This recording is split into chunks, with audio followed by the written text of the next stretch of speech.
salvar aqui, começar a gravação. A gente não fez muita coisa ainda, né? Sim, voltando, né? A gente precisa fazer uma animação da E auréola é o igual a do. Fotopia, não? Fotopia, sei lá. Eu acho que é esse mesmo, Photopea. Alguma coisa. Photopea. Photopea vai ser basicamente é o Photoshop só que online, né? Aí você mexe aqui, faz os ajustes do mesmo jeito. Mas para isso de redimensionar imagens, acho que o próprio Fotos do Windows ele tem essa opção lá. Que tu escolhe a imagem, aí tem uns três pontinhos, tem Resize Image aqui. Aí ele É. É, já. salva no mesmo formato que tava e tal. Se for Eu, imagem, né? Agora se for vetor, essas coisas, aí é outra história. eu instalei uma extensãozinha do Windows aqui que é o PowerToys. E ele já deixa aqui no botão direito mesmo. Sim. Ele já deixa aqui redimensionar com redimensionador de imagens, né, por exemplo. Aí ele Ah, isso abre. aí deve ser do PowerToys então, né? Esse aqui específico é do PowerToys. Ah, pode crer. Aí você já coloca aqui o tamanho que você quer e aí ele já redimensiona, ele já substitui a imagem original já pela imagem redimensionada, tá? Então, se você quiser usar também aqui, o PowerToys também dá certo. Enfim. Vou pegar aqui as auréolas do Alto da Compadecida, só porque como ela não fez ainda, eu vou utilizar só uma imagem aqui, tá? Vou utilizar essa daqui. Qual é a mais quadrada?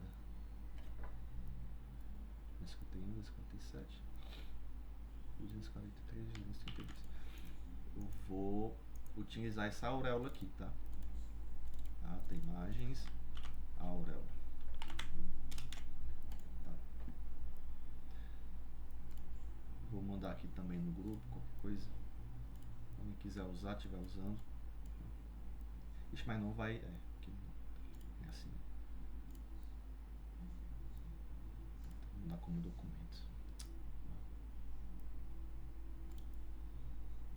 E Rubens, só falta essa para poder concluir? Não, eu tenho que fazer o ajuste do coco também. Eu tenho que ajustar a imagem lá porque a ideia que a Maju deu foi aumentar um pouquinho da imagem, né? Pra não parecer o rosto dos personagens. Aí eu tenho que fazer o ajuste daquela também.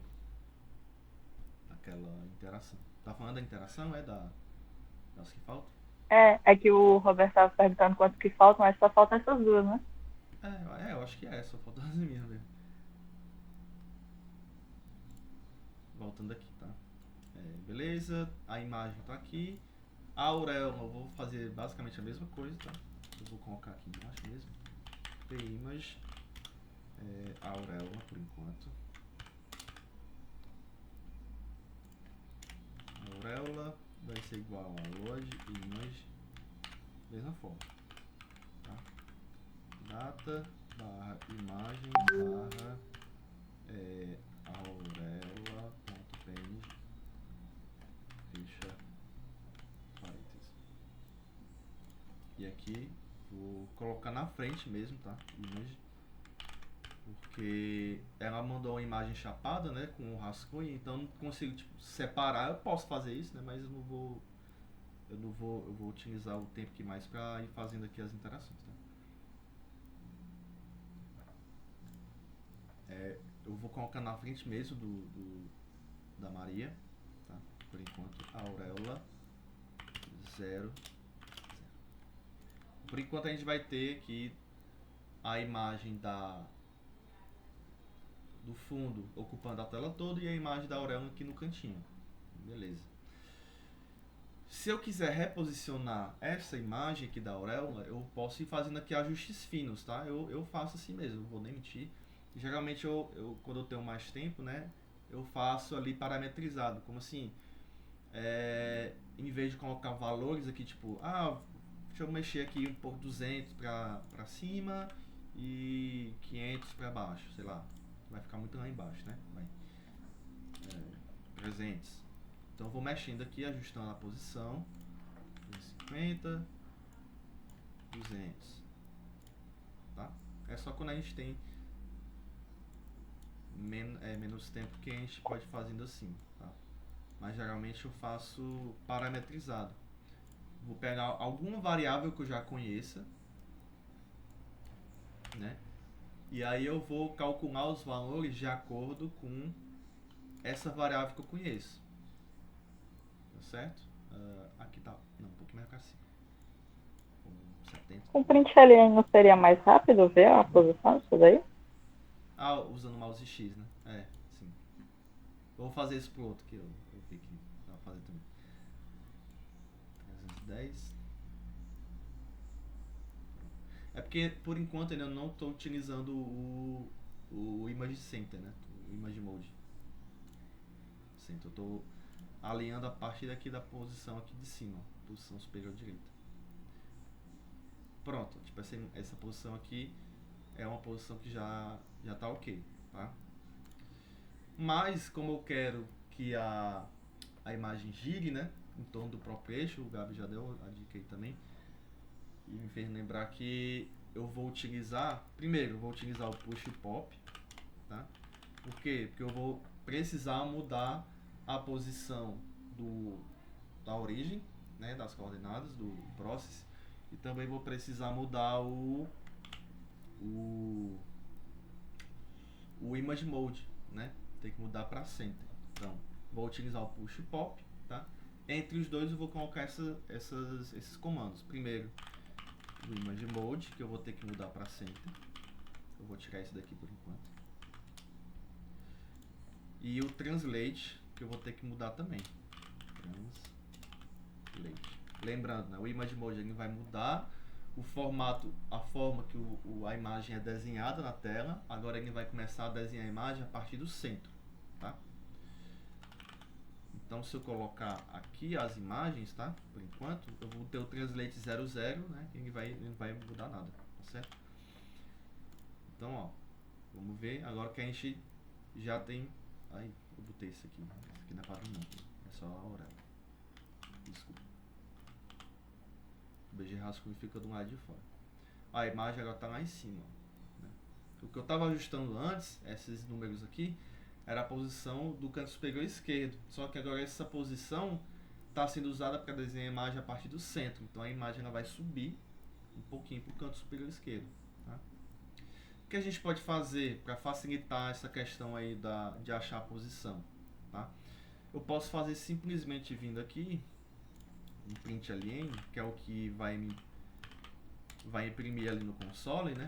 Algumas informações. E eu quero imprimir a informação da posição do mouse em relação à minha janela, né, ao Canva, a janelinha ali da integração. A gente tem acesso a esses valores através das variáveis mouse X e mouse Y, que a gente também pode utilizar, que vai utilizar na verdade, quando a gente estiver trabalhando ali com a interação com o som, tá? O mouse X vai retornar a posição X do mouse, coordenada X, e o mouse Y, coordenada Y. Simples assim. Lá embaixo, aqui, ó. Tá 00 por quê? 00 porque a priori o mouse está aqui na posição em cima, mas se eu for modificando aqui a posição do mouse, vai mudando os valores lá, né? Mudando os valores X e Y. Eu quero posicionar essa imagem bem aqui. Então eu venho, deixo o meu mouse aqui em cima por um tempinho, tá? Ele vai salvar ali no console o valor que eu quero, né? 437 e 175. Posso vir aqui agora, encerrar o meu código. Se eu tiver esquecido, eu posso só voltar aqui, né, com o scroll do mouse mesmo. Aí eu venho e ponho aqui. 437, eu não gosto de números quebrados, vou colocar 440. Quebrados não, né? Infelizmente. 175, a não ser que o número seja múltiplo de 5, eu não gosto de número ímpar não, então deixa aqui. 440, 175. Tá lá a imagem lá na posição que eu quis, né? Vou precisar colocar agora a imagem aqui, ó, na cabeça do menino Jesus, bem aqui.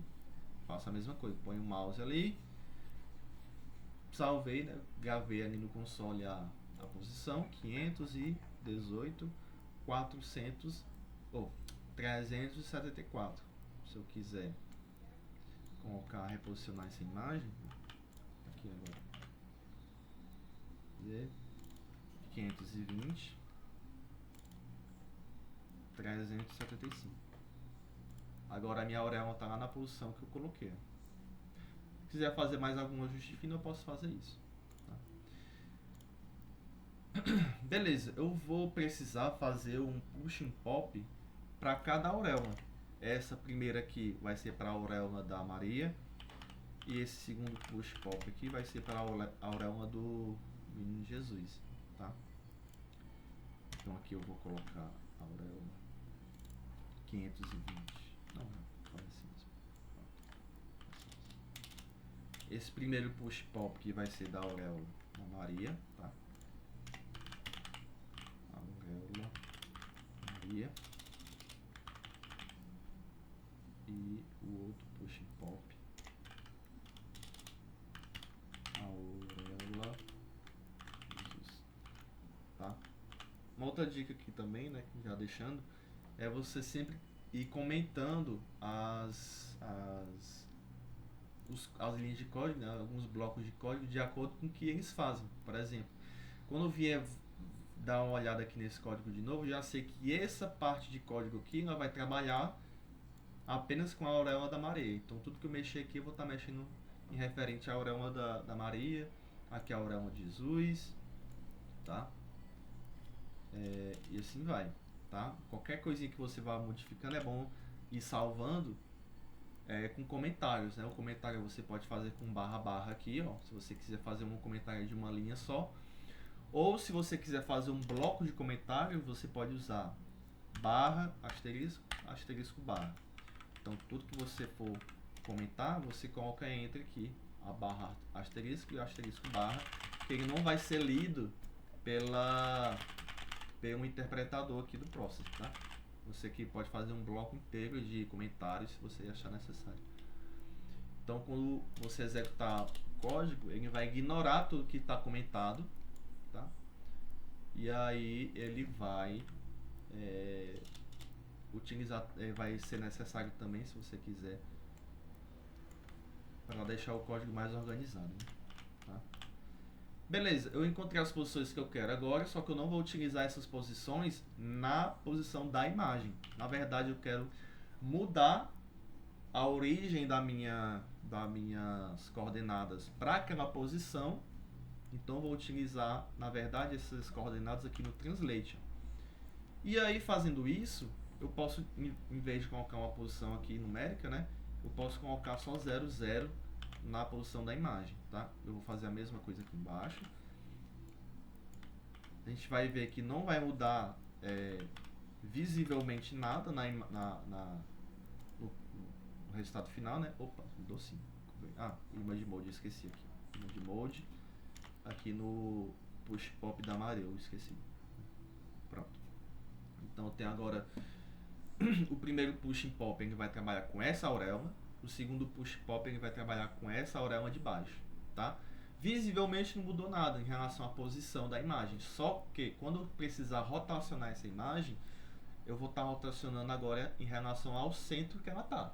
Eu posicionei ela em relação ao centro da imagem, na posição 0, 0, só que essa posição, entre aspas, 0, 0, ela foi mudada para essa posição aqui, 440, 175, e depois para 520, 375. Deu para entender essa parte aí? Foi o que eu fiz? Certo? Deu uma pergunta aqui nos comentários. Então o que eu fiz, né? Mudei a posição do Translate para a posição que eu quero posicionar a minha imagem. Fiz a minha imagem se orientar agora a partir do centro dela e posicionei na posição 0, 0, que na verdade vai ser uma posição que foi modificada, né? Aqui com o Translate, ok? Esse 0, 0 vai ser sempre em relação ao centro das coordenadas. Se eu modificar o centro das minhas coordenadas de lugar, mudar ele de posição, esse 0, 0 também vai mudar, tá certo? Ok? Beleza, tem aqui as auréolas posicionadas. Eu vou até deixar essa do Jesus um pouquinho mais para baixo. Tô achando que ela tá muito em cima. Pronto, acho que tá ok agora. Beleza. Para rotacionar, a gente vai utilizar novamente aquela função rotate. Novamente não, que a gente não usou ainda, né? Então a gente vai utilizar aqui. Vou fazer primeiro da Maria, depois o complemento na de Jesus. Rotate. A rotate, como eu falei, né, ela vai modificar a angulação de todos os elementos que ela puder. No caso, como eu estou usando o push e o pop, a única variável, a única estrutura que ela vai ter acesso, né, que ela vai modificar, vai ser o image. Mas se eu colocasse esse rotate dentro de todo o do draw aqui, né, colocasse ele solto, ele ia rotacionar todos os elementos que estão dentro do draw, tá? Ia rotacionar a imagem de fundo, ia rotacionar algum elemento que eu desenhei, algum círculo, algum quadrado, algum triângulo e tudo mais, tá? Nesse caso ele vai só modificar a rotação da auréola. Beleza, aqui como eu falei, né, no rotate você vai colocar a angulação em radianos que você quer que que a imagem tenha, tá certo? Então se eu colocar, como essa imagem que é muito simétrica, né? Se a gente colocar valores muito pequenos aqui, ou muito grandes, pode ser que não dê para perceber. Tá? Então os valores têm que ser em radianos. Como eu sei que a maioria aqui, eu incluso, né? Eu tenho preguiça de pensar em ângulos em radianos, eu gosto de pensar em graus, né? Então a gente pode utilizar aqui a função radians, tá?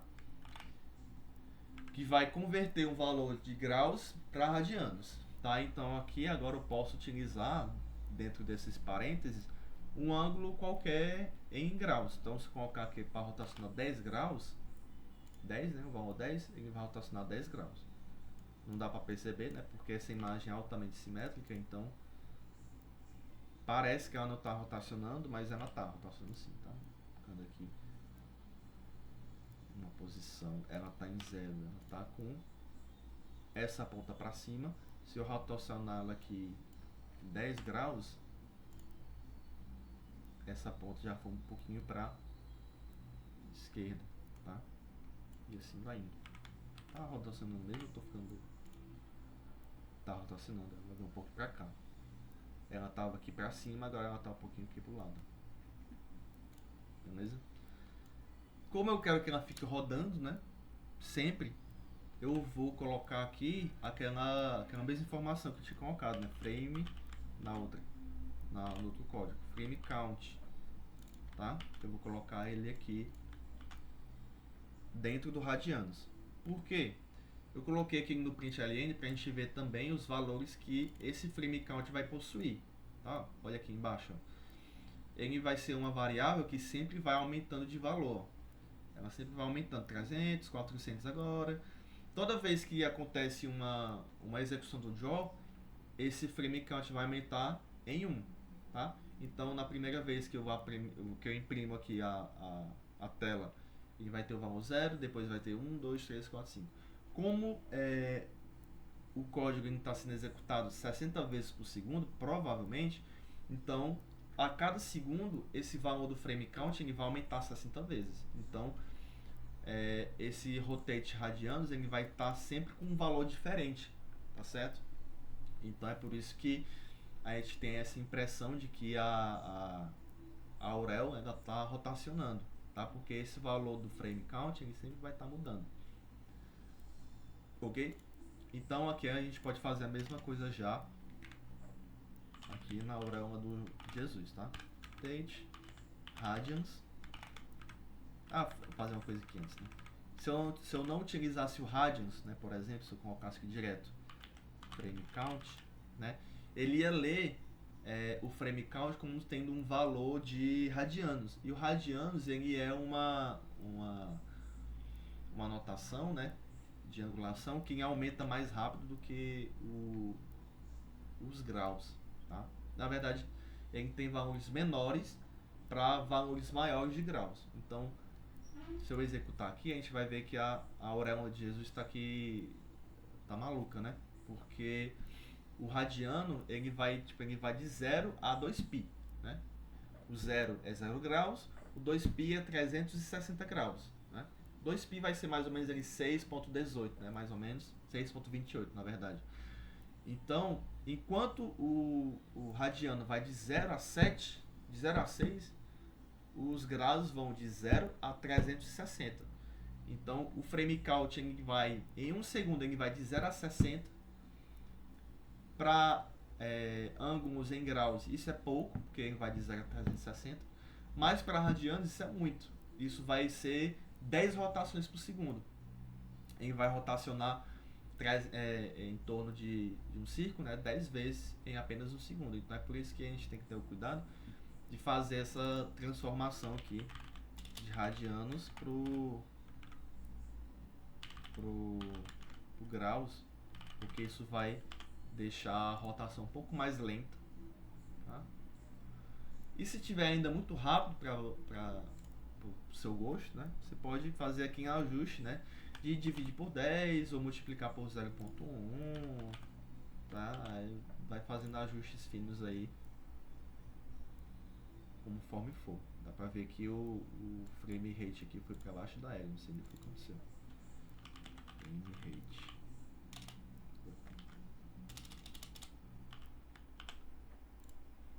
Eu tô com... pronto. Na verdade tá ruim por... não é que tá travando, né? Porque o frame count aqui ele tá ruim mesmo. Eu vou, em vez de usar o 0.1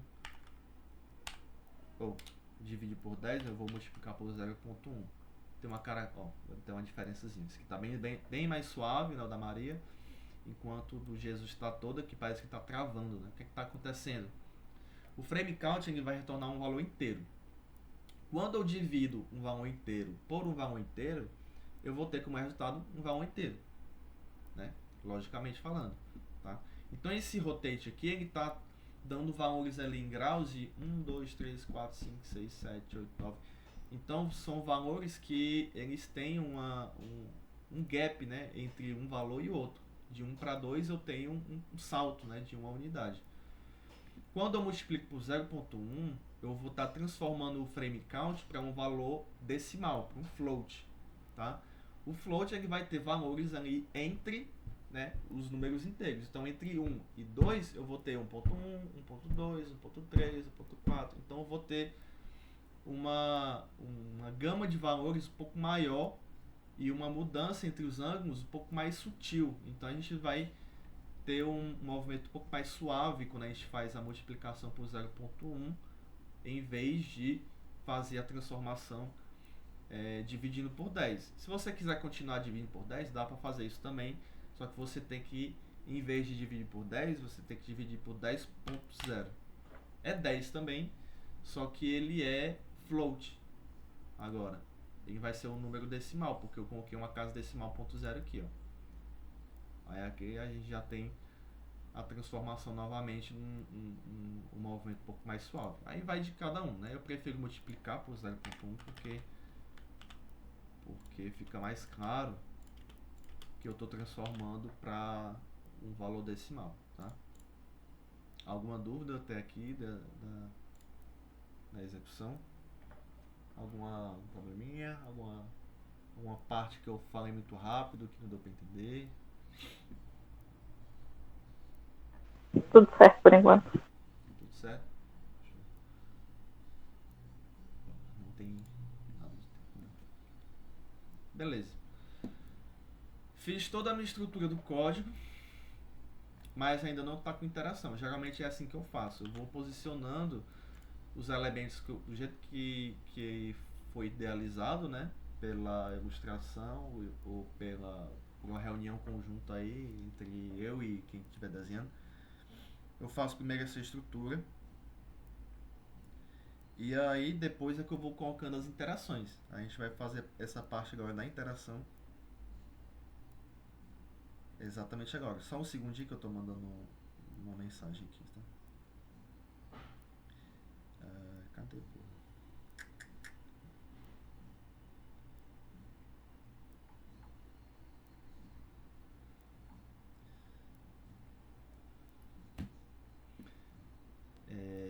Vamos lá.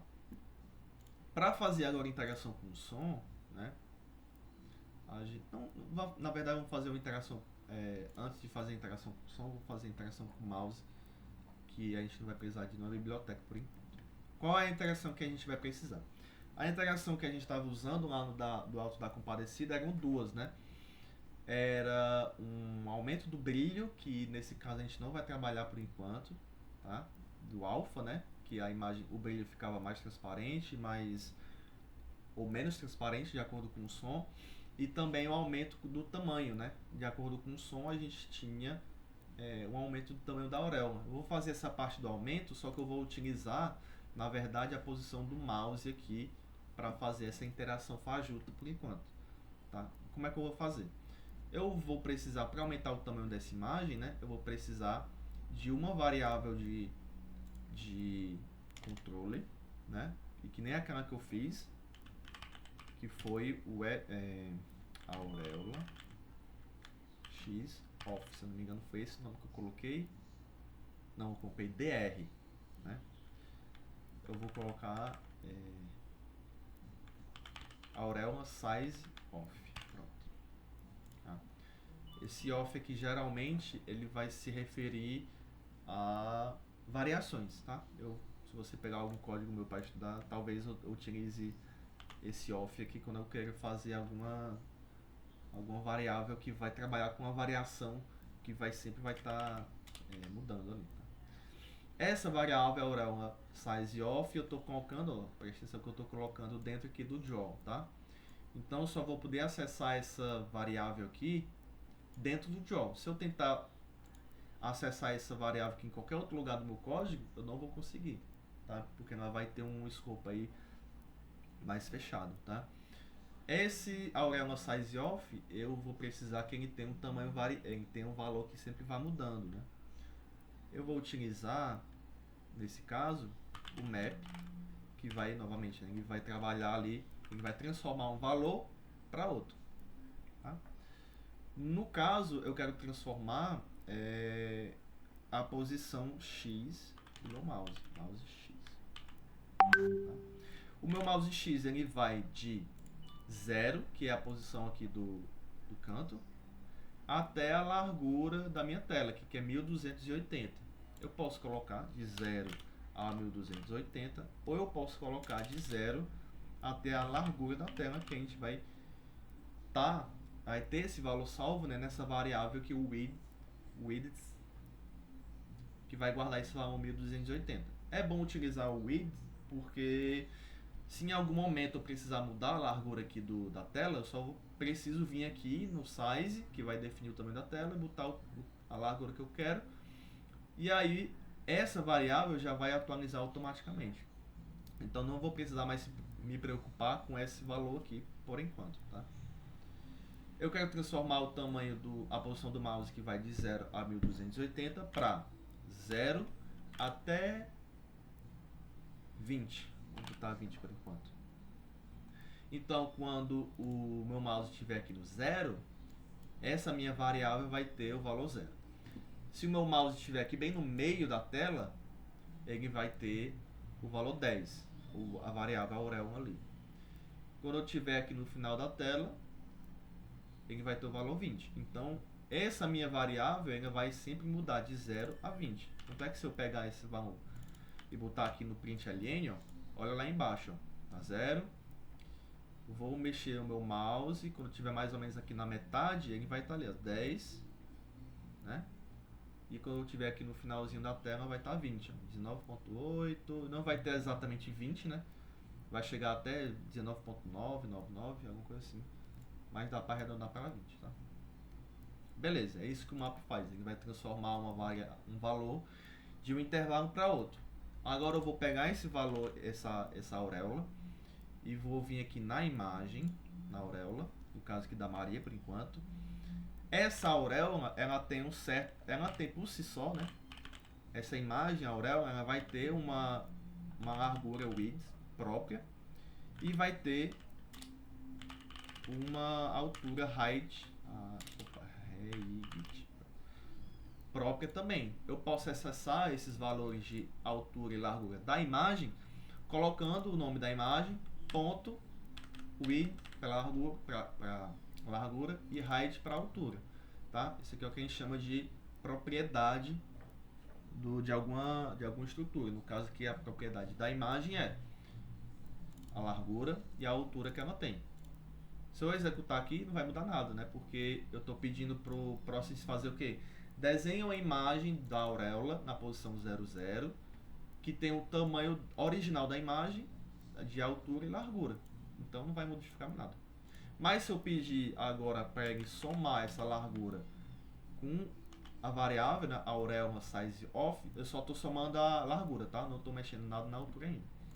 Percebam que quando eu vou mexer aqui no mouse, a largura da imagem ela vai mudar, ó, tá vendo? Tá mudando ali. Deixa eu botar um negócio um pouco mais expressivo, 50. Pode dar, pronto. Tá vendo? A largura ela tá aumentando e como a imagem está rodando, né, tá rotacionando, essa largura ela vai rotacionando junto. Ó. Mas eu estou fazendo aqui a modificação apenas na largura. Para eu fazer para a altura, eu somo aqui também. E agora eu tenho aqui uma auréola que vai mudar de tamanho de acordo com a posição do meu mouse. Só que na interação lá da câmera, ao vivo, eu não vou ficar mexendo eu não vou ficar mexendo o mouse para mudar o tamanho dos elementos, né? Eu vou precisar de uma outra variável, de um outro valor, alguma outra coisa que vá mudar automaticamente e que faça essa modificação que eu estou querendo que ela faça. No caso das interações com a Camerato, né, essa estrutura que a gente vai utilizar é o volume, né? Então a gente vai precisar primeiro de uma biblioteca, tá? Que vai ser a biblioteca Sound do Process. Eu não lembro, acho que não, acho que ela não vem instalada já a priori. Eu acredito que não venha. Se vier, beleza. Mas geralmente eu acho que ela não vem. Se ela não vier instalada aí já no Process de vocês podem vir aqui, Sketch, tá? Vem aqui no menu em cima, importar a biblioteca e gerenciar a biblioteca, né? Manage Libraries aqui.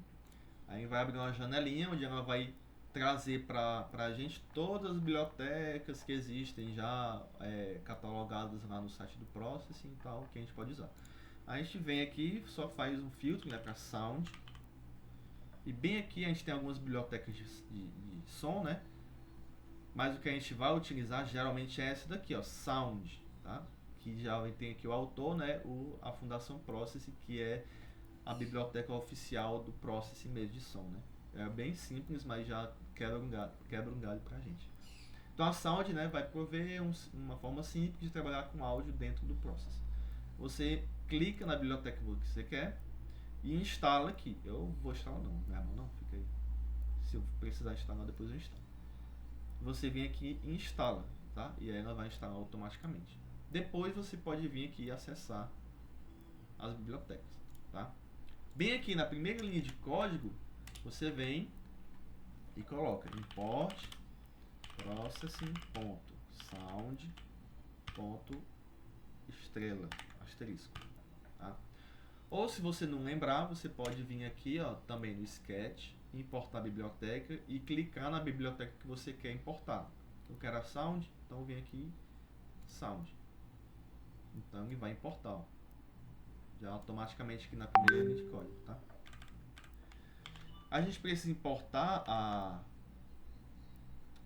gente vai precisar importar porque a gente vai precisar utilizar os recursos que tem dentro da biblioteca, né? A gente não tem elas 100% aí disponíveis para a gente, porque a gente não pode, senão o Process ia ficar muito pesado se a gente tivesse todos os recursos disponíveis para a gente de todas as bibliotecas. Isso ia deixar o Processing com gigabytes aí de tamanho e ia diminuir o desempenho, né? Então a gente precisa ir importando as partes de código que a gente vai precisar utilizar ao longo do tempo. Beleza. Importei a biblioteca. Agora eu vou colocar aqui as variáveis que eu vou precisar utilizar para o áudio. A gente vai precisar de duas, tá? A primeira delas... mais uma coisa antes da gente seguir, né?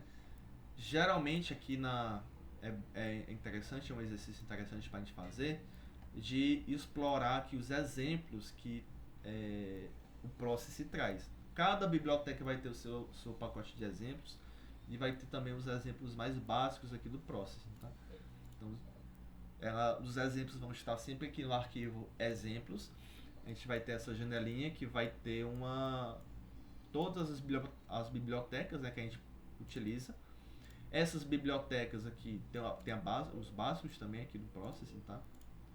Então você vai ter aqui alguns exemplos já separados, alguns exemplos das bibliotecas do Processing, entre elas a Sound, tá? E aqui a gente vai ter um exemplo, né, de áudio input. Ele vai abrir uma janela com todo um código já comentado, ensinando como é que a gente pode utilizar uma biblioteca, alguma funcionalidade. Aqui nesse caso, né, é uma linha de código que vai utilizar aí da biblioteca Sound, e ele vai aumentar o tamanho desse círculo de acordo com o volume que ele capta no microfone, né? Então ele vai aumentar aqui, e aí ele vai utilizar das estruturas que a gente vai utilizar também, ó, a input e a loudness. Eu vim aqui, que eu não sou gaiato, eu queria me lembrar também, porque faz um tempo que eu não mexo no Processing, eu precisava me lembrar aqui do que é que a gente vai utilizar. Ok, lembrei. Tá? Então é interessante a gente mexer aqui nesses exemplos para tentar pegar algumas funcionalidades, tá? Variáveis de áudio, a gente vai precisar de duas. Uma chamada input, que ele vai ter o tipo audio in, que é um tipo interno, né? É uma classe dentro da biblioteca Sound. E o loudness, que vai trabalhar com o volume, né? Ele vai ser do tipo amplitude, tá? Tem essas duas variáveis. Basicamente são essas que a gente vai utilizar. Aqui no setup a gente vai configurar essas duas variáveis. A input, a gente precisa inicializar essa variável. E a gente vai inicializar como? Input recebe new audio in. Fecha, abre e fecha parênteses. Dentro do parênteses a gente vai colocar this, tá? Por quê? Porque sim, né? Isso vai fazer parte da estrutura da biblioteca, né? Não vale a pena a gente entrar para saber como é que funciona essa estrutura do audio in, mas ela vai receber, né, uma referência ao próprio input, tá? Aqui esse desse. Depois de inicializar o input, a gente vai dar um start, né, nesse meu input. Então a partir daqui o áudio ele já está sendo capturado. Eu acho que eu estou esquecendo alguma coisa aqui, ó. Estou esquecendo alguma.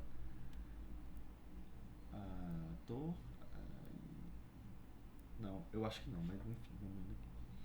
Aqui a gente inicializou o input e aqui a gente está dando start, né? Eu acho que eu estou esquecendo, mas vamos indo aqui. Se eu estiver esquecendo e alguém lembrar aí, Gabi, sei lá, e dá um toque. Eu já lembrar se eu estou lembrando mesmo. A loudness é a mesma coisa. Loudness a gente precisa inicializar de uma amplitude desse também. E o loudness a gente vai precisar dar uma entrada para ele. O loudness ele vai analisar a altura do som, mas a gente precisa dar para ele a fonte do som, que no caso é o input. Então, loudness.input, ele vai receber input, tá? Beleza. No setup a gente vai inicializar e configurar essas duas variáveis. Aqui no Draw, a gente vai configurar mais algumas coisas. Primeiro, a gente vai precisar configurar um controle que a gente geralmente utiliza nas apresentações, que é o controle de volume, né? Porque geralmente o volume, né, que a gente tem lá no MIS ou em qualquer outro lugar que a câmera está apresentando, o volume ele muda muito.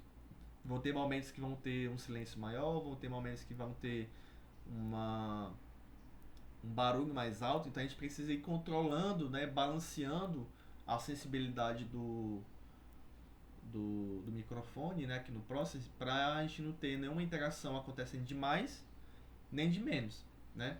Por exemplo, tem algumas interações que a gente utiliza o volume para botar alguma coisa na tela. Então, o da neve, né, por exemplo, eu vou abrir aqui rapidinho só para vocês verem. O da neve, inverno, gelo. O da neve, né, esse aqui que eu fiz para as 4 estações, ele vai adicionando elementos à medida que o volume vai ficando mais alto. Ver se vocês conseguem ver. Ele vai adicionando essa rachadura no gelo e vai adicionando os flocos de neve. Então, conforme o áudio está muito alto, ele vai adicionando mais. Se o áudio estiver menor, ele vai adicionando menos ou ele simplesmente não vai adicionar, né? Então, é bom a gente ter um controle do nível de sensibilidade para a gente não ter muito elemento na tela que vai acabar poluindo e vai diminuir o desempenho, e nem elementos de menos, porque senão o pessoal vai achar que a gente está projetando só uma imagem lá e não tem nenhum tipo de interação com o som. Então, nesse caso, a gente vai utilizar esse input level aqui para configurar isso. Geralmente a gente utiliza um map. Esse map ele vai receber o mouse Y, tá? Então a gente vai geralmente configurar essa sensibilidade com a posição Y do mouse na tela. O mouse ele vai de 0 até o height, a altura da tela. E geralmente a gente coloca, né, o input level para ir. Quando o mouse está lá em cima, ele vai ter um valor máximo de 1. E quando o mouse está lá embaixo na tela, ele vai ter um valor mínimo de 0. Tá? Então a gente está fazendo uma transformação aqui inversa, tá vendo? Quanto menor o valor do mouse, maior vai ser a sensibilidade do microfone.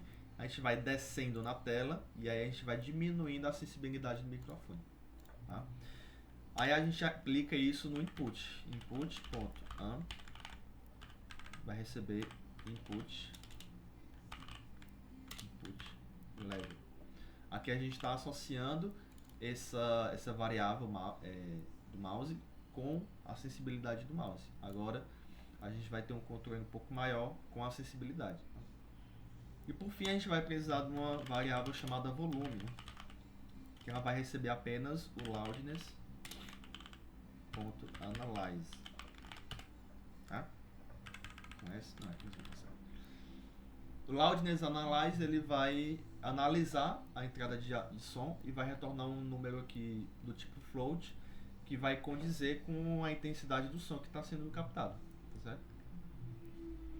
Então esse volume aqui geralmente é a variável que a gente vai mais utilizar para fazer as interações, tá? Agora esse volume é o que eu vou utilizar aqui no canto do mouse X, ó. Voltando aqui pro volume, ele vai ter um valor entre 0 e 1, tá? Então quando tiver silêncio absoluto ele vai ter o valor 0. Quando tiver um barulho ensurdecedor ele vai estar 0.999999, né? Que arredondando vai para 1. Então agora, em vez de utilizar aqui no Aurelia Size Off, utilizar o mouse X, que é o que a gente estava usando para aumentar o tamanho da Aurelia, né? Eu vou agora utilizar volume. O volume ele vai de 0 até 1. Vai de 0 a 1. E aqui, por enquanto, eu vou deixar um tamanho de transformação de 0 a 100, por enquanto. Só para a gente conseguir ver com clareza essa modificação, tá? Se eu executar de novo aqui, o mouse agora não vai causar nenhuma interferência, tá vendo? No tamanho da Aurelia. Mas se eu fizer um barulho maior, agora é o que eu vou estar tendo de parâmetro para aumentar o tamanho da imagem, tá? Da Aurelia. Alô? Tá doendo o ouvido de vocês aí que eu tô batendo aqui no microfone? Deve estar, né? A Bia, eu tô gravando, viu, Bia? O Jeremy Spirit pra gravar e eu tô gravando aqui. Quer dizer, eu acho que tá gravando, né? Tá, então agora a gente tem como parâmetro o microfone, tá? Quanto maior o volume, maior o tamanho ali. E aí agora, se você achar que o tamanho está muito pequeno, né, de variação, eu posso fazer dois ajustes. Eu posso aumentar aqui o valor final de 0 para 200. Então, quando o barulho estiver muito alto, agora ele vai aumentar mais. Mas o que geralmente eu faço é diminuir aqui o limite mínimo do microfone, tá? É muito difícil esse volume chegar a valores maiores do que 0.5, tá? Então eu vou imprimir aqui no console, ó, aqui embaixo, dá para ver os valores que o volume tem, né?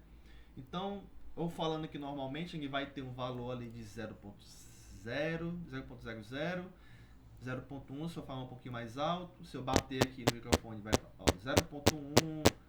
Então ele vai ter valores que dificilmente vai chegar até 1, tá? Então a gente não precisa botar o limite máximo do volume para 1 aqui no map, tá? A gente pode colocar 0.5, às vezes eu boto 0.3, né? Se eu quiser que o volume ele seja um pouco mais, ele seja mais sensível a volumes menores, tá? Então eu posso colocar aqui 0.3, 0.5, já vai fazer uma diferença bem maior, né, na minha interação. Então aqui eu já tenho, ó, barulho sendo feito e a auréola sendo modificada aí com esse barulho, tá? Ok? Eu vou aplicar essa mesma coisa aqui na imagem aqui debaixo do Menino Jesus, tá? Eu vou só dar um Ctrl C e um Ctrl V aqui, porque a linha de código é a mesma. Só o que vai mudar é a posição do translate e só, tá? Eu vou utilizar a mesma variável, a auréola size off, os tamanhos aqui também vão ser diferentes, os mesmos, né? Então, se eu fazer isso, agora eu tenho aplicado nos dois, né? Eu tenho a interação acontecendo aí nas duas auréolas, certo? Alguma dúvida, pessoal? Alguma dúvida do que eu fiz? Alguma coisa que eu fiz aqui que não deu para entender? Deu certo? Beleza. Beleza. Só ver quanto tempo eu tô falando aqui. Meu Deus, eu falo muito e falo muito lento. No caso aqui da Maju, ela também deu a ideia de fazer alguma coisa no fundo caindo ou passando, tá? Eu vou fazer aqui bem simples mesmo, uma coisa bem básica, tá? Porque isso aqui já vai começar a envolver alguns conceitos que eu não queria abordar hoje ou agora, né? Eu não sei se vai dar certo fazer, mas a gente pode tentar aqui começar, tá? Se não ficar muito claro nessa minha explicação, eu vou tentar explicar de novo no próximo encontro que a gente vai ter, tá certo? Que é o seguinte, geralmente quando a gente cria objetos que vão aparecendo na tela, né? Como nesse caso aqui que eu fiz do gelo, né? Só retornando aqui essa interação do gelo por enquanto, que à medida que o som ele vai acontecendo, né? As interações vão acontecendo, vai aparecendo esses elementos de gelo aí que vão entrando na tela, e a rachadura ali embaixo ela vai acontecendo também, etc. Tá? Como são elementos que vão ser basicamente os mesmos e vão ficar sendo o tempo todo inseridos na tela, a gente cria uma outra estrutura aqui no Process que a gente chama de classe, tá? Uma classe ele vai ser uma espécie de forma de bolo, tá? Que vai gerar uma espécie de estrutura para o meu código que vai ter o mesmo formato, eu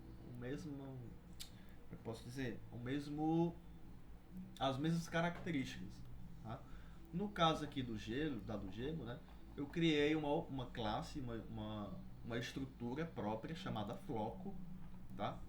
E essa estrutura vai ter características de posição, de angulação, de transparência, de comportamentos, etc., que a gente vai precisar, tá? Então aqui a gente tem uma classe que a gente chama de floco. Essa classe é como se fosse, como eu falei, não, uma forma de bolo, um molde, onde a gente vai criar objetos que são chamados flocos, e esses objetos eles vão se comportar de forma semelhante entre si, tá? Então nesse caso o floco ele vai ter um vetor chamado posição, um vetor chamado posição final, ele vai ter ângulo, ele vai ter um ângulo final, ele vai ter uma transparência e vai ter um identificador aqui, index, que a gente vai utilizar para desenhar flocos diferentes, né? Então aqui a gente tem alguns desenhos de flocos diferentes. Deixa eu desenhar aqui alguns. Deixa eu desenhar alguns aqui. Cadê? Ah, o mouse.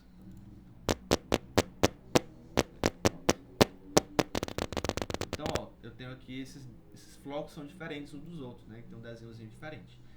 Então eu vou utilizar esse index para pegar um desenho aleatório e desenhar na tela, basicamente.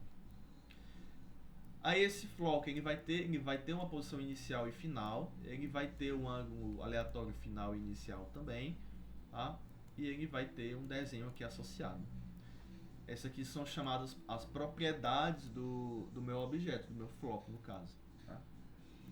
Que são valores que vão mudar ou não, vai depender do código, da estrutura da classe, mas vão ser característicos desse meu objeto. Todo floco vai ter uma posição final e inicial, todo floco vai ter um ângulo inicial e final, vai ter uma transparência qualquer e vai ter um índice qualquer também, tá? Aqui a gente vai ter algumas funções que a gente chama de métodos, que vão ditar o comportamento desse floco. Esse update ele vai atualizar a posição e o ângulo, no caso, tá? E o show ele vai desenhar o meu floco na tela. E eu vou ter uma outra função final aqui, que eu chamo derreteu, que ele vai verificar se o meu floco ele derreteu, se ele desapareceu da tela ou não, tá? Isso aqui vai ser importante para a otimização do código mais lá na frente, tá certo? Então a gente vai fazer uma estrutura parecida com essa daqui do floco, só que bem mais simples, porque eu ainda não sei o que a Maju ela tá pensando em colocar como elementos que vão cair ou que vão aparecer na tela.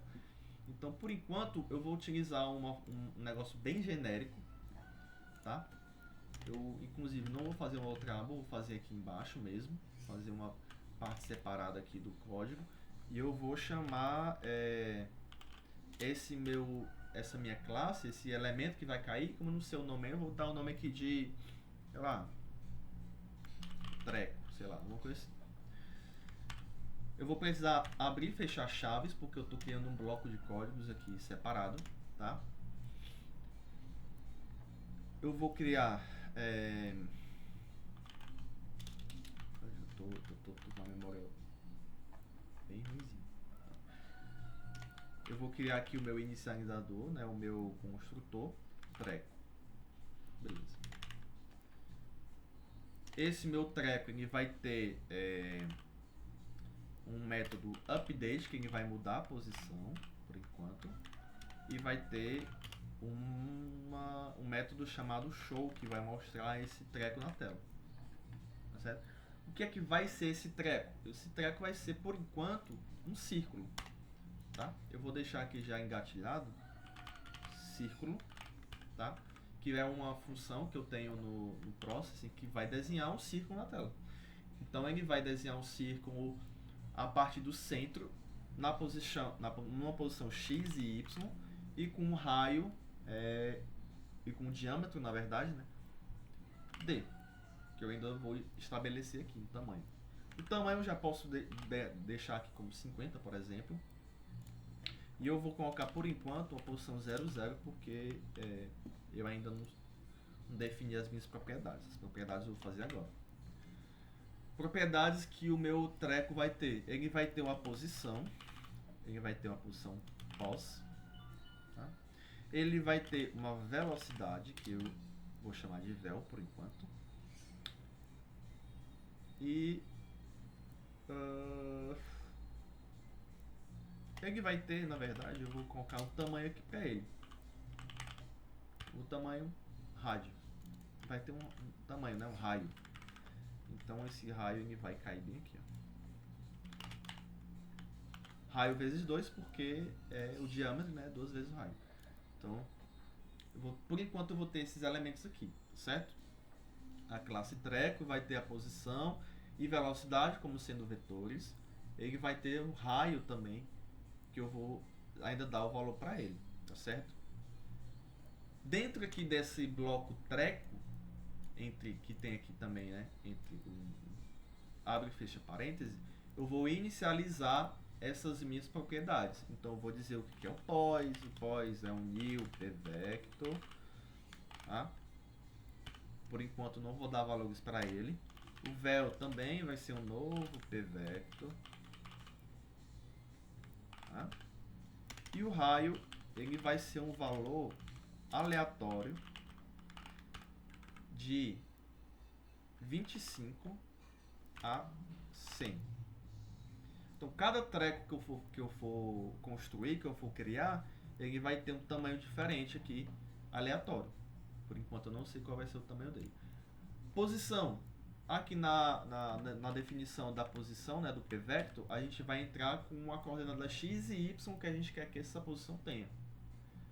Eu vou criar alguns elementos, né, a minha ideia é o seguinte, eu vou fazer com que algumas bolinhas, à medida que o som vai aumentando, essas bolinhas vão sendo criadas aqui em cima e vão caindo aqui para baixo, tá? Por enquanto é isso que eu vou fazer, porque eu não sei exatamente o que a Maju pretende fazer como uma interação a mais, né? E também eu vou pensar em alguma coisa para fazer junto com ela, mas eu vou fazer aqui com que elas fiquem caindo aqui pela tela, tá certo? Então eu vou, como posição inicial, eixo X pode ser um valor aleatório também, random, que vai de 0 até a largura da tela, tá?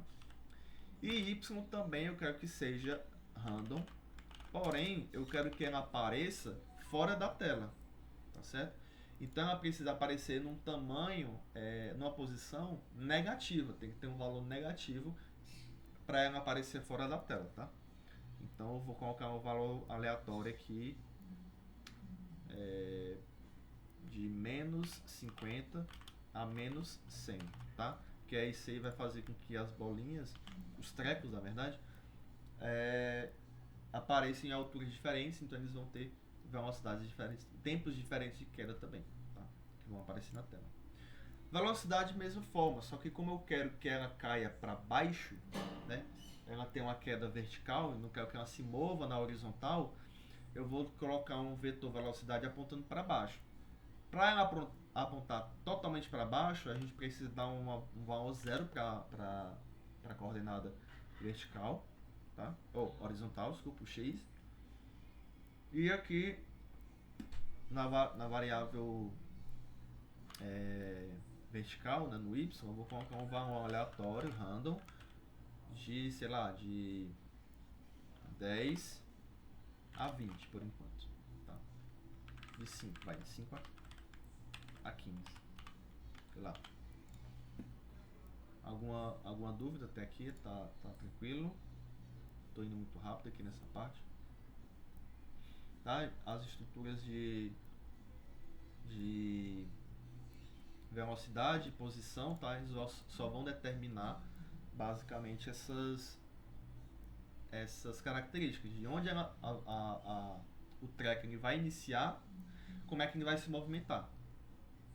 Por enquanto, a gente vai ter essas informações. Beleza. Então as propriedades são poucas, né, por enquanto, então a gente já inicializou todas as propriedades. Agora a gente vai para os métodos, que são o comportamento desse meu treco. No update, né, na verdade eu vou vir logo aqui para o show, que é mais simples. O show ele vai vai desenhar o meu treco na tela. Então eu quero que esse treco ele seja um círculo que vai estar na posição que eu estou estabelecendo para o meu trequinho aqui. Então, o pós, a posição aqui, né, as coordenadas x e y do meu treco vão ter que ter os mesmos valores das posições que eu já estabeleci ali no pós. Então, coordenada x do círculo vai estar na posição pós x e o y pós ponto y. Tá? Eu posso preencher esse meu círculo. Vou preencher aqui com valores 255, 5, 142, que é tipo um rosinho, se eu não me engano. É um rosinho que eu geralmente gosto de utilizar nos meus testes. E eu quero basicamente isso, um trequinho, um círculo que vai ter um tamanho aleatório, vai estar na posição que eu estabeleci, aqui no comecinho aleatório também, e vai ter uma cor de preenchimento rosa por enquanto. O update ele vai atualizar tanto a posição como a velocidade. Como a velocidade não vai mudar, então não vou mexer no meu vetor velocidade. Mas eu vou ter que mexer no vetor posição aqui, porque a posição vai estar sendo atualizada, vai estar sempre mudando conforme o meu código ele vai correndo, tá? A estrutura de vetor, né, o pvector, ele tem um método chamado add, tá? O que vai ser esse método add? Ele vai somar o vetor que eu estou utilizando aqui, que eu estou aplicando o método, que é o pos, né? Então, a gente vai escrever o vetor que a gente vai aplicar ao método, ponto. O nome do método, que é add, né? Que vai adicionar um outro vetor nesse vetor posição. Que vetor vai ser esse? Vai ser o vetor velocidade. O que a velocidade vai fazer? O que a velocidade faz, né? Na verdade, no mundo real? A velocidade vai sempre mudando a posição de um objeto de uma certa posição até uma outra posição. Então, esse vetor velocidade vai fazer a mesma coisa que no nosso código. Vai mudar a posição do valor que ela já estava para um valor que vai depender da velocidade que o meu objeto vai ter. Então, eu vou somar a posição com a velocidade. Por enquanto, é só isso que a gente vai precisar. Tá? Então, a gente já tem o nosso treco, que vai ter um valor, algumas propriedades de posição, velocidade, raio. Vai ser desenhado como um círculo rosa na tela e vai sempre ser atualizado de acordo aqui com o meu update. Tá? A posição sempre vai mudando de acordo com a velocidade. Criei o meu molde de treco. Como é que eu aplico isso agora no meu código? A gente vai aplicar através de uma variável, tá? Eu vou fazer apenas um trequinho por enquanto, tá? Depois eu vou fazer um conjunto de trecos que vão caindo na tela. Para criar um treco, eu venho agora e digo aqui, eu quero um treco e eu vou dar o nome treco para ele. Treco, tá? Então agora eu tenho uma variável do tipo treco, certo? Esse treco, ele tem que ser inicializado aqui no setup. Então vem o treco, recebe novo treco, tá? Beleza. Inicializei, certo?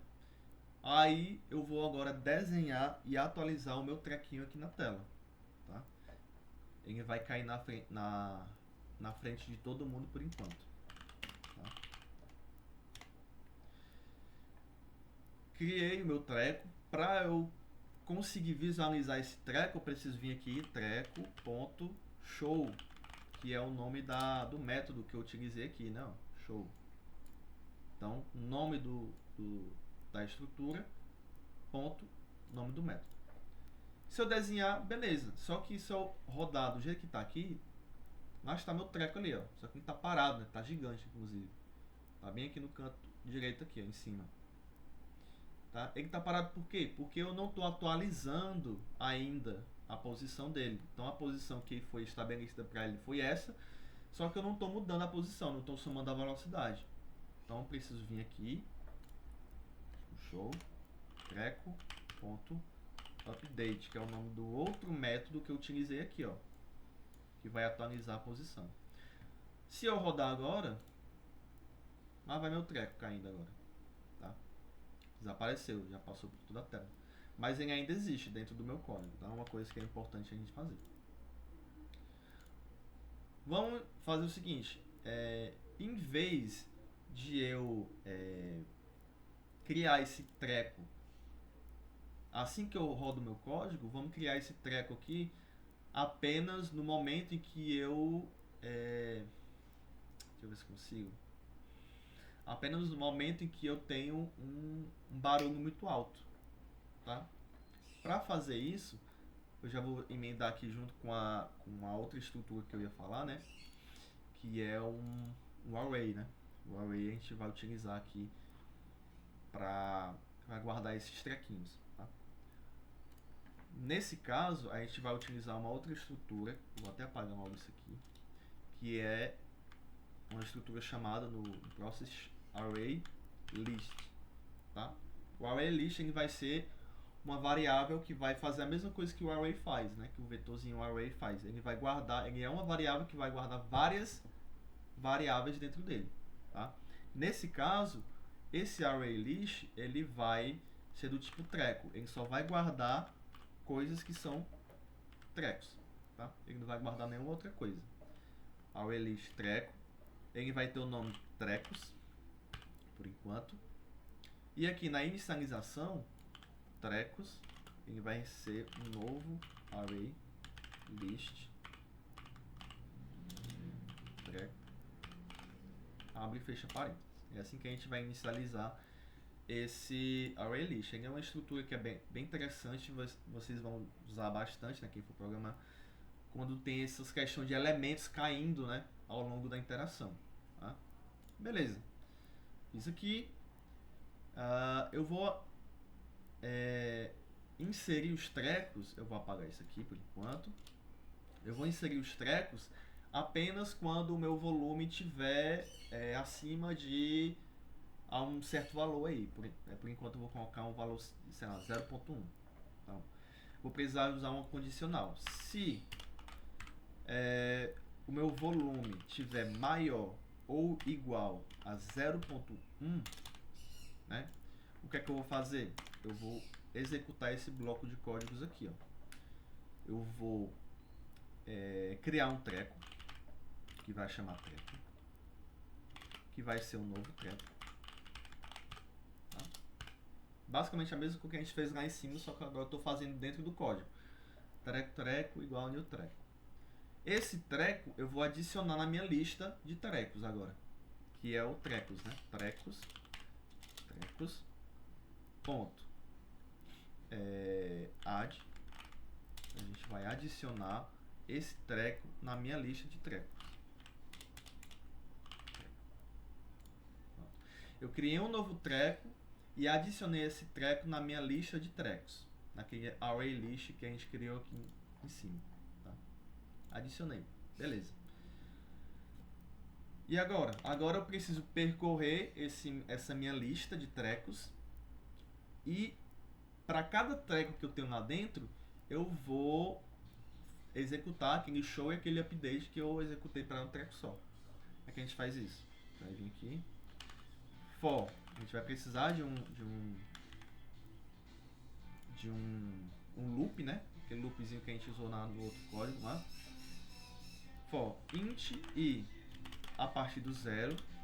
Enquanto esse i for menor do que o trecos.size ele vai retornar o tamanho da minha lista, que não vai sempre mudar, né? Porque eu sempre vou estar colocando coisa dentro da lista. Então esse tamanho ele vai sempre mudando a cada interação. E mais. Pronto. Aqui eu tenho a estrutura do for, né? Ele vai começar do 0, ele tem que ir até o tamanho máximo do trecos, da lista trecos, e vai aumentando de 1 em 1. Para cada treco, eu vou fazer o seguinte, eu vou pegar um treco desses, treco. Esse treco, ele vai receber um elemento dessa lista, trecos.get, é um outro método que vai pegar um elemento que está numa certa posição da lista. Então, trecos.get, ele vai pegar o elemento treco que está na posição i. No caso, vai ser 0, depois vai ser 1, depois vai ser 2 e assim vai. Esse treco que eu peguei, eu vou executar o ponto show para ele e vou executar o ponto update também para ele. Tá? Vamos ver se está rodando. Beleza. Executei. Não tem nenhum treco ainda, porque o volume está aqui embaixo, ó, no console. Ele é menor do que 0.1. E eu disse que eu só quero adicionar um novo treco se o volume for maior do que 0.1. Se eu aumentar o volume, a gente vai ter vários trecos sendo adicionados. Por quê? Porque o meu código está sendo executado várias vezes por segundo. 60 vezes por segundo, provavelmente. Então, se eu tiver um volume muito alto por muito tempo, eu vou acabar adicionando muitos elementos na minha interação. E isso vai acabar dando problemas de desempenho. Então, volume alto aqui, vai adicionando os trecos. Só que, como a gente vai ver depois, né? Isso aí eu vou falar com vocês no próximo momento. A gente precisa lidar com esses trecos que vão saindo da tela. Não é porque esse treco ele desapareceu da tela que ele desapareceu do meu código. Ó, por exemplo, eu vou vir aqui e vou imprimir agora o tamanho da minha lista, trecos.size, tá? Então aqui eu vou ter a atualização em tempo real do tamanho da minha lista. Agora ela tem 13 elementos. Todos os trecos desapareceram da tela, mas a lista ainda tem 13 elementos. Então, à medida que eu vou adicionando trecos, eles vão aparecendo na tela, vão desaparecendo da tela, mas eles ainda vão estar dentro da lista. Então, tem 118 elementos ainda dentro da lista e eles ainda estão sendo atualizados, eles estão consumindo memória aqui. Então, é bom a gente ter uma forma de, quando ele desaparecer da tela, a gente apagar esses elementos para a gente não ter problema de desempenho lá na frente, tá? Beleza? Para a gente controlar, só para finalizar aqui essa parte, tá? Por hoje, né, na verdade. Só para a gente ter um controle da quantidade de elementos que é inserido, a gente pode utilizar uma outra condicional aqui, tá? Nesse if que adiciona os elementos aqui, ó. If, né, se o volume for maior do que 0.1. E a gente vai precisar de uma outra condicional, que vai ser uma condicional de um outro elemento de condicional, né? Que vai ser limitante, né, para a quantidade de elementos que vão ser adicionados. A gente vai precisar de uma estrutura lógica chamada i, né? Se o volume for tal e isso aqui acontecer, eu vou adicionar um novo treco. O i, ele é indicado, né, no processing com 2 E's comerciais, né? 2 E's comerciais vão adicionar uma condição aí lógica i, tá? Aqui. Qual vai ser essa outra condicional? Essa outra condicional, né, vai ser um valor aleatório que a gente vai utilizar, tá? Random. Eu vou gerar um valor aleatório aqui que vai ser de 0 a 1, tá? Então ele vai poder assumir qualquer valor de 0 até 0.999. Se esse valor que foi gerado for menor do que 0.1, ou seja, em 10% dos casos, né, que esse meu treco ele vai ser adicionado, tá certo? Então, se eu executar aqui agora, eu vou ter uma outra condição limitante que vai limitar, claro, vai controlar um pouco mais a adição dos meus trecos aqui na tela, tá? Então, se eu fizer agora o barulho, bem menos elementos vão ser adicionados agora, tá? Por quê? Porque não vai ser todas as condições que vão satisfazer essas duas condições aqui, do volume ser maior do que 0.1 e o valor aleatório que eu gerei ser menor do que 0.1, tá? Então esse handle de 1 menor do que 0.1 ele vai ser uma condição ainda mais limitante para eu adicionar os meus trecos aqui que vão caindo ao longo da interação, tá certo? Então a gente vai ter agora um controle maior dos elementos que vão ser adicionados na tela, tá? Os trequinhos. Então, eu acho que eu vou ficar por aqui, né? Que já é 12h30 e o pessoal já saiu também. Num próximo momento, né, numa próxima oficina, a gente pode continuar a partir daqui, fazer um estudo um pouco mais aprofundado dessa parte de classes e objetos, tá? E também como é que a gente vai lidar com essa parte de gerenciamento dos trechos que vão sumindo da tela, tá? Para a gente conseguir ter um desempenho um pouco melhor, é bom a gente ir eliminando os trechos que vão saindo da tela, porque isso vai poupar memória e vai otimizar a nossa interação, beleza? Ficou só o Rodrigo, né? Tranquilo. Já gravei aqui a apresentação, eu vou mandar pro pessoal assistir depois. E aí, se tiver ficado alguma dúvida aí que eu possa tirar logo agora, ou pode perguntar. Se não, quando, eu não sei se vai ser no próximo sábado, a gente continua aqui com as outras interações, beleza? Show? Tá tranquilo, né? Então vou encerrar por enquanto aqui. Valeu por ter ficado até o final. O pessoal já saiu porque tá com fome, eu também tô com fome. E até uma próxima aí, beleza? Qualquer dúvida, qualquer coisa, só perguntar lá no grupo. E aí, se eu puder ajudar, né, tiver disponível lá, eu ajudo, beleza? Valeu, até uma próxima.